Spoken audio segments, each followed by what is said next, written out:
সফরে আমরা এখন আছি হিন্দের অলি খাজা মঈনুদ্দিন চিশতি রহমতুল্লাহ মাজার জিয়ারতের উদ্দেশ্যে বেরিয়েছি। আমরা হুজুর পাকের মাজার জিয়ারত করে আমরা এখন ওপরে উঠেছি। আমরা এখন আসি 2 दिन का ঝোপড়িটা দেখে, 2 दिन का ঝোপড়ি মানে বা 2.5 दिन का ঝোপড়ি মানে 2.5 দিনে তৈরি হওয়া সেই মসজিদটা দেখে তারপরে আমরা উঠেছি গৌস পাকের চিল্লা, যেখানে গৌসুল আজম বড় পীর সাহেব আব্দুল কাদের জিলানী আল বাগদাদি রহমতুল্লাহ আলাই একসময় হিন্দুস্তানের জমিনে এসেছিলেন, এসে তিনি দিনের প্রচার করেছিলেন। এই জায়গাটায় আমরা এখন আছি। এই জায়গা থেকে আমরা এখন দেখাচ্ছি আমাদের হিন্দের বাদশাহ খাজা মঈনুদ্দিন চিশতি রহমতুল্লাহ আলাইহির মাজার শরীফটা। আমরা যেখান নিচে থেকে এটা দেখতে পাই যে গৌস পাকের চিল্লা, আমরা মাজার শরীফের পাশ থেকে উপরে গৌস পাকের চিল্লাটা দেখতে পাই।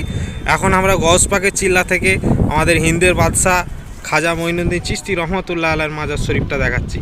তো আমরা এই গৌস পাকের চিল্লা থেকে আজমির শহরটাকে দেখানোর চেষ্টা করছি যে কতটা সুন্দরভাবে সাজানো। আর এই সেই বিখ্যাত আনাসাগর লেক, যার ইতিহাস আমরা শুনিয়েছি বা জানিয়েওছি, বা হিন্দু বাংলা সকল হিন্দুস্তানের মানুষেরা জানে যে আনাসাগরের ইতিহাস, খাজা হুজুরের স্মৃতি জড়িয়ে আছে এই আনাসাগরের মধ্যে। তো এই আনাসাগরের চারিপাশে একদিক পাহাড় বেষ্টিত আর 3 দিক জুড়ে রয়েছে আজমির শহর বা রাজস্থান শহর। তো এই রাজস্থান শহর আজমির শহরটাকে আমরা এখান থেকে দেখানোর চেষ্টা করছি।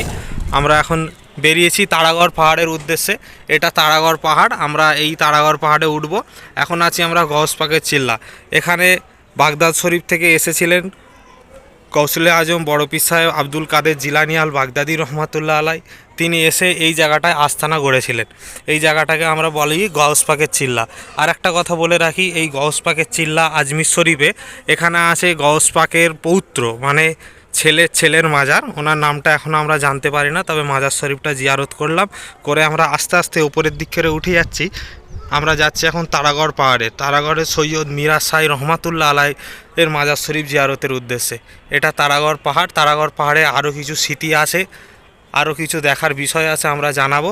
আর একটা বিষয় বলে রাখি, এই তারাগড় পাহাড়ে যত উঠবো দেখতে থাকবেন যে কমসে কম 12,000 আল্লাহর অলি বা যারা খাজা মঈনুদ্দিন চিশতি রহমতুল্লাহ আলাইহির সাথে দিনের প্রচার করেছেন এবং শহীদ হয়েছেন, দিনের জন্য শহীদ হয়েছেন, তারা বেশাক আল্লাহর অলি ছিলেন। তো 12,000 আল্লাহর অলির মাজার আছে এই তারাগড়